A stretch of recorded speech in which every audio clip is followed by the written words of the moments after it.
Hey, welcome back. It's Adrianne and Alyssa for WDW Bound, and we are here for part 2 of hopefully only 2. This could be a thing. It could be a thing.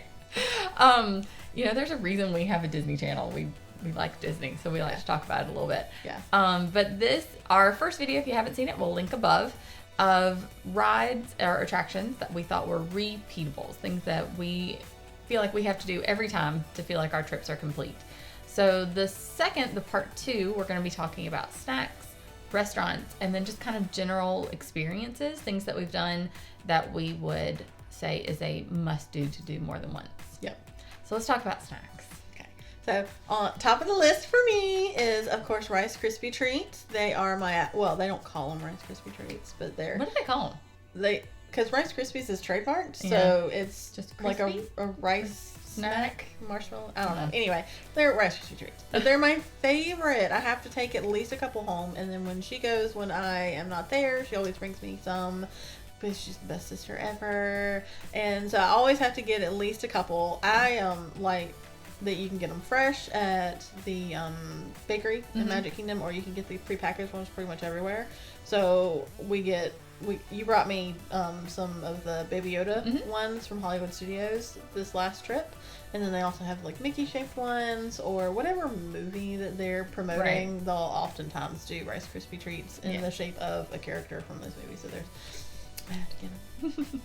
And Mickey waffles, which I think probably goes for every member of our traveling party.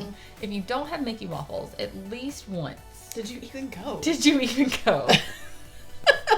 And what's great is that they're everywhere. They are everywhere. Pretty much every resort, if you're staying on property, they will have some sort of breakfast platter that includes Mickey waffles, or you can just get Mickey waffles. They have the kids version. Version where you can get a couple. But you got to get Mickey waffles at least once. You have to. They're perfect. They are, and we try to replicate them. We bought the Mickey waffle maker, like made by Disney. We bought the waffle mix that Disney uses. We bought the syrup that Christopher even, don't tell Disney, but he pocketed a few of the individual servings of syrup and brought them home. And we tried to replicate them, and they're just not the same. It must be that Florida water. Something. Maybe we should bring back some Florida water next time. I don't know. But absolutely, if we don't get Mickey waffles at least once, there's no point in even going. Yeah. Second is pretzels in both the stuffed and Mickey-shaped variety. Any kind of pretzel. Yeah, any kind of pretzel. Soft pretzel. Yes, soft pretzel. Yeah. So we love the Mickey-shaped ones where with the nacho cheese, and it's just essentially like plastic cheese or whatever. They come in the little container. And then they also have ones that are specialty where they'll either be covered in cinnamon sugar, or they'll be stuffed with sweet cream.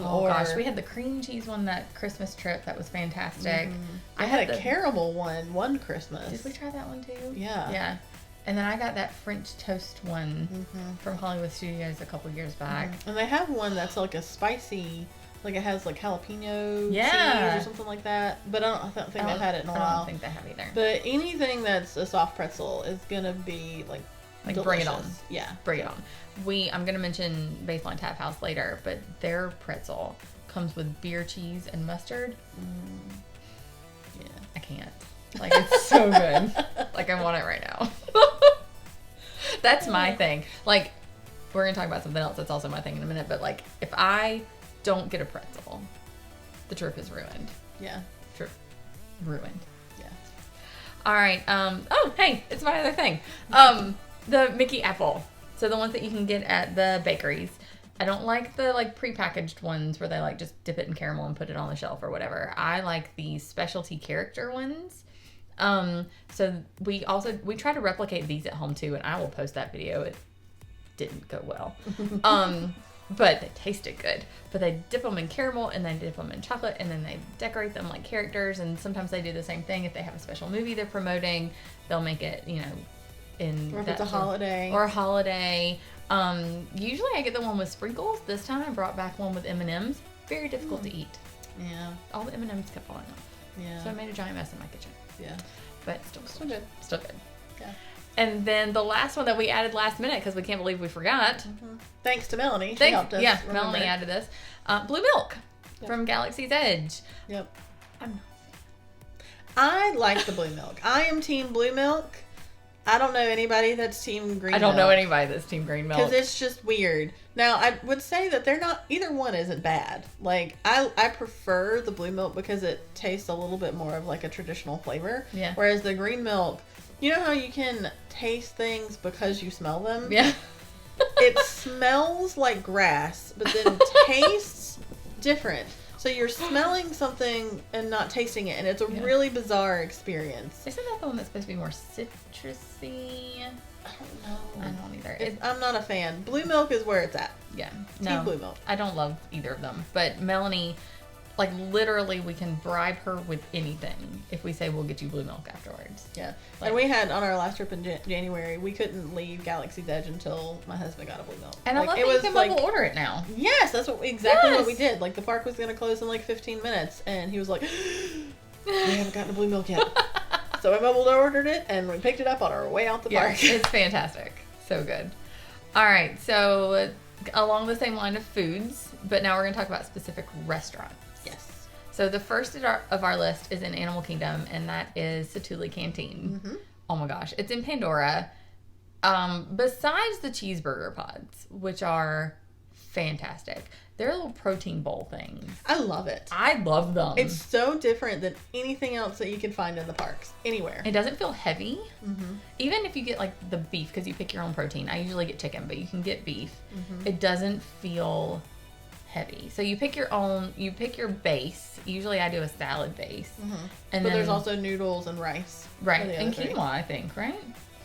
No, quinoa is mixed in with the salad. Oh, okay. Because that's what I got last time, I think. Okay. And then you pick your protein, and then you pick a dressing. And so it, not only is it delicious enough to be on the repeatable list, but you can get different combinations and try different combinations every time. And a tip is, if you don't know what you want, like if you say, okay, well, I want the noodles and I want the chicken, but I don't know what my sauce is, you can tell them, can I just have the sauce on the side, and can I have one of each? Yeah. And they'll give you little cups of each of the dressing. That's what we did last time. And it was great because my husband had never been. So he was like, I don't know what to order. So that's what he did. He got the noodles and he got the beef. And then we both got the sauces on the side. And then I ended up getting the chicken with the salad and the quinoa. And then we were able to try different combinations to see which of the sauces tasted the best. That's good. Mm-hmm. I like that a lot. It was great. Yeah. Another one that we love and would go to literally every time is Ohana, located at the Polynesian Resort. Unfortunately, it's currently closed. Yeah. Which made us really sad. We went in 2014? Yeah, it was 2014 because Zachary was a baby. And Zachary, Dad was there. And that was the first and only time that our father has eaten at Ohana. And it is, 2021? And he still talks about it. So if it's not open by December when we all go, Dad's going to be like, I'm not going. Yeah. I can't have Ohana. No, he'll go. But, it is also still talks about it. The entire reason we went for 24 hours. Yes. We'll link that video if you want to see that, because we did a wild overnight trip just to eat at Ohana, and then we went home the next day. We found a random Ohana reservation, which back in the day was very difficult to get. And we literally dropped the kids off at school Friday morning, drove down, went to Ohana, no parks whatsoever, woke up the next morning, went home, and drove home. All for Ohana. And the servers thought we were insane. Yeah. And we are a little insane. We are. But it was a really fun experience. And a good story. Fun. Yeah. I don't know if that's a repeatable experience. Right. That's what that be. I don't know, when Ohana opens back up, Dad might want to. That's true. Dad'd be like, give me a flight. Let's go right now. That's true. Maybe I wouldn't drive. Maybe I would fly down instead. Yeah. And my husband still talks about it too. We haven't eaten it since our honeymoon, but he still talks about how much he wants to go back. It's so good. It is very good. And I could eat the pot stickers until I was sick. Yeah. I don't even care about the main proteins. Yeah, I don't care about, give me a little bit of steak, but give me the noodles and give me the pot stickers, and I'm a happy girl. Done. Give me carbs. Yes. Same. All right. Also, Hollywood Studios, we picked Ronto Roasters. Yes. Because that is a given. Yeah. My husband loves the Ronto wraps so much that literally any time that we've gone since our honeymoon, we ate there on our honeymoon, we ate there in March, and then we ate there in January. So it's pretty much a guarantee. If we are going to Hollywood Studios, we are having Ronto wraps for lunch. And you made those at home. I did. It wasn't quite as good because the pork, I don't know what kind of pork that they use, but the pork is really good and really tender. Whereas I used like a regular pork loin and it wasn't quite the same experience, but it was really good. Yeah. But you can't It's all about that sauce and the slaw, I feel like. Yeah. Yeah. It's really good. Also mobile order these days, and that's also fantastic. I'll mobile order anything. Oh yeah. That's all we did in January was mobile order. For sure.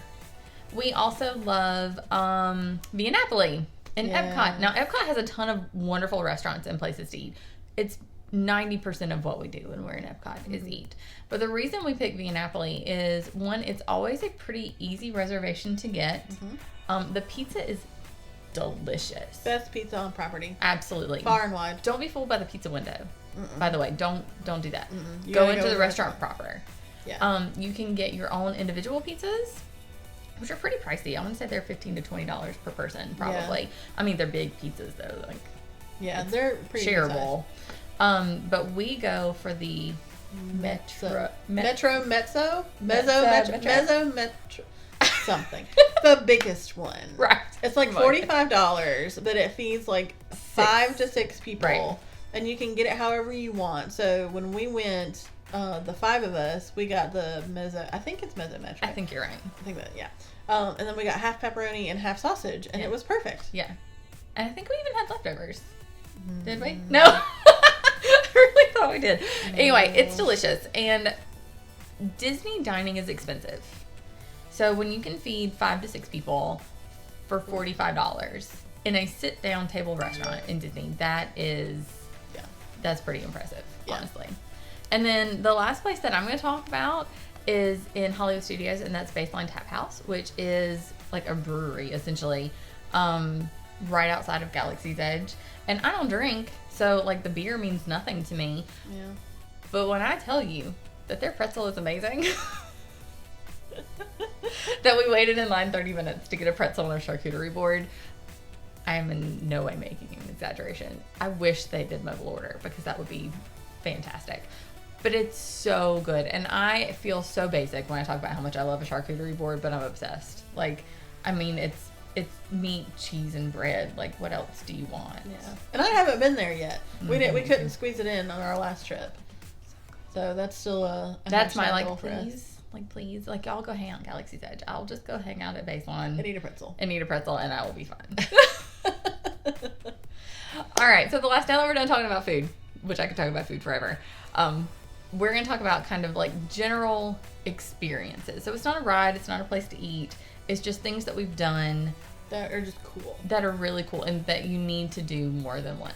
Mm-hmm. So the first thing that we put down was the Seas and Epcot. Yep, which is the aquarium, if you're not familiar.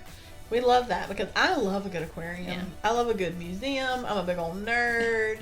So I love the last couple times we went into the aquarium, and I love it. And sometimes they'll have different things going on. Like last trip, they were feeding the manatees, and then you can go find like hidden Mickeys in the aquarium. It's just really cool. Again, with really animals. Cool. And they do change it. We the last time we were there, we spent a lot of time up at the manatee exhibit, like on top, spending time talking with a cast member up there because she was telling us so much about how they take care of them and the foods that they eat. And then when we came home, I watched the Animal Kingdom series on Disney Plus, and there was a whole episode about the manatees, and I was like, hey, I saw that guy. Yep. You know, it was really cool. Yeah. And I loved when we went at Christmas and they put like a Christmas tree in the little dolphin enclosure, which was really cute and had like rings on it so that they could play with it. I thought it was a lot of fun.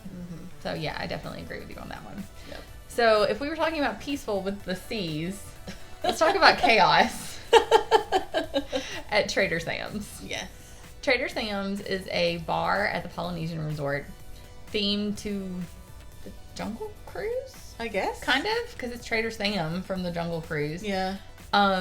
And again, we're not big drinkers, like, obviously, but that environment is so much fun. But you gotta get it on a good evening, though. Yeah, that's true. Because if there's nobody there, or if there's too many people there, it isn't quite as fun. You gotta kind of get it as a perfect, the perfect mixture. Because you want to hang out, because what's cool about it is that each of the specialty drinks, they do something different. Like the hippopotami Mai Tai, they'll come to your table with like a little hippopotamus that they drag behind Yeah. them, and Or where the whole bar ends up like underwater and you're like having yeah, to and they're pretend like to swim. they swim. Yeah, and The then Oa, like the volcano erupts, like yeah, it's really cool, and the cast members are so much fun. yeah, they're really into it. Yeah. Really into it. And they have good food too. We've had their pot stickers and a couple of other of their like food items. And they have non-alcoholic beverages too. Absolutely. So. Because they have the Nojito, which we've had, and the, oh gosh, Schweitzer Falls, is that what it's called? It's like Sprite and cranberry juice, and some grenadine, I think, which is Melanie's favorite.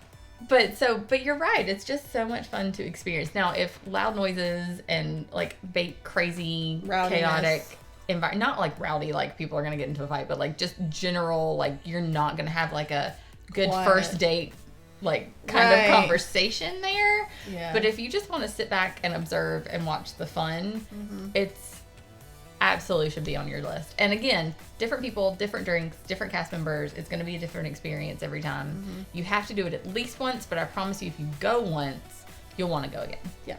For sure. Yeah. All right. So you put the store in the Japan Pavilion. Yes, because this is one of the shops. My husband and I like to do, like, just to walk around the shops and that kind of thing. But Mitsukoshi in the Japan Pavilion in Epcot is our favorite store. Now, again, I will put a disclaimer that we are giant nerds. So It's Melanie's favorite store too. yeah, so if you're not into that kind of stuff, you probably won't be interested in it. But we like it because it's huge. It's like the biggest merchandise store in the entire, other than Mouse Gear, Right. in the World Showcase. It's huge, and it's got all of this stuff from Japan. So it's gonna have stuff from Pokemon. It's gonna have anime merch. It's gonna have Studio Ghibli merch. It's got a place where you can do your own pearls. It's got a sake bar. It's got samurai swords, kimonos, Japanese candy. A huge section that's got Japanese candy And snacks. yeah, and snacks and all that kind of stuff. So I mean, like, it is massive. If you know where in Japan Pavilion, the big temple, it's the entire first floor, pretty much, of that temple. Because it's underneath Teppanydo, right? And Tokyo Dining.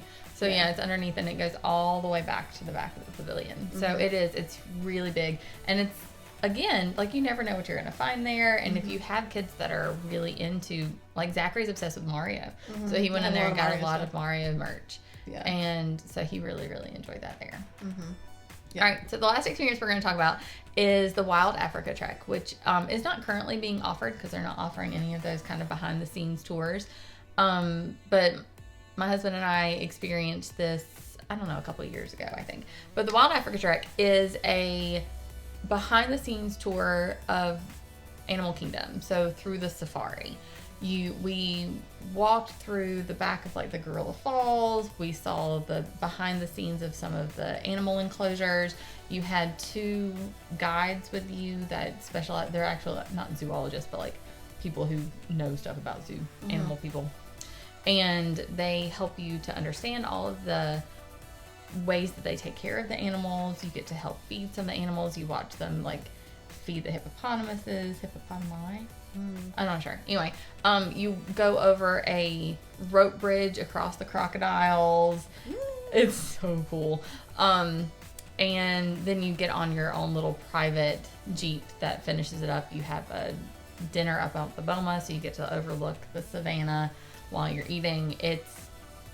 I can't wait to go again. It's way expensive. It was like $100 and something per person, but it was our anniversary, so we splurged. And it was like, I want both my kids to be old enough to be able to take them on it because and appreciate it. And appreciate it, absolutely. Because I think the minimum age is 8, but like when Zachary turns 8, that's not going to be a thing. I'm just telling you right now. I would say like maybe like teenagers would probably be really preteen good. Maybe like they just have to be brave enough to cross the bridge. No, you are hooked in, man. You're fine. But that was like on Christopher's bucket list. Yeah. And I was so glad we got to go, and I can't wait to go again. It'll be a lot of fun. All right, so that's it. Is that it? I think that's it. I think that's it. All right. Okay. We thank you guys so much for watching. Please, again, comment down below if you have anything that you want to add to this list. And please like and subscribe if you haven't already. And we'll see y'all next time. Bye.